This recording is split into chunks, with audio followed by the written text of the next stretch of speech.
Hello. Chris Norris here from Santa Clara University's Ciocca Center for Innovation and Entrepreneurship. Welcome to the third installment of our 2020 Earth Day and Turn Climate Awareness Series. In this series, we're focused on the role of renewable energy in reducing greenhouse gases and helping with climate change. And since it's April 22nd, let me be the first to wish you Happy Earth Day. I was raised in Idaho near a town called Arco, which was the first city in the world lit by atomic power.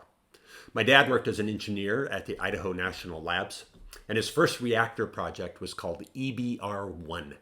It's open to the public as a museum today. The first frame of this episode is our youngest son visiting a lot of years ago. He's actually 19 now.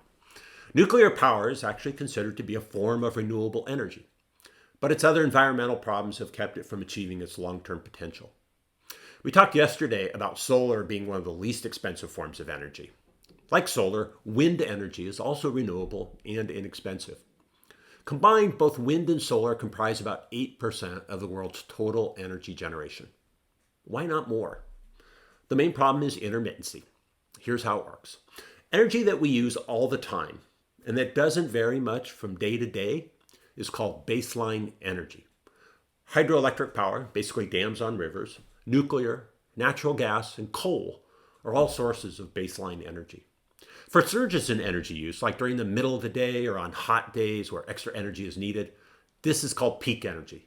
Peak energy often comes from solar and wind. But what if the sun isn't shining or the wind isn't blowing? Well, then we need another form of energy. And the cheapest and most practical form of peak energy comes from natural gas. Highly efficient combined cycle natural gas plants fill in this gap. Compared to other types of fossil fuel plants, modern natural gas plants are by far the cheapest to operate and have the cleanest emissions. And today's gas plants can turn on and off in just a few minutes, so they're perfect in combination with wind and solar. But this means we'll be using natural gas for quite a while, at least until some new storage or other technology comes along. And right now, there's not really anything in sight.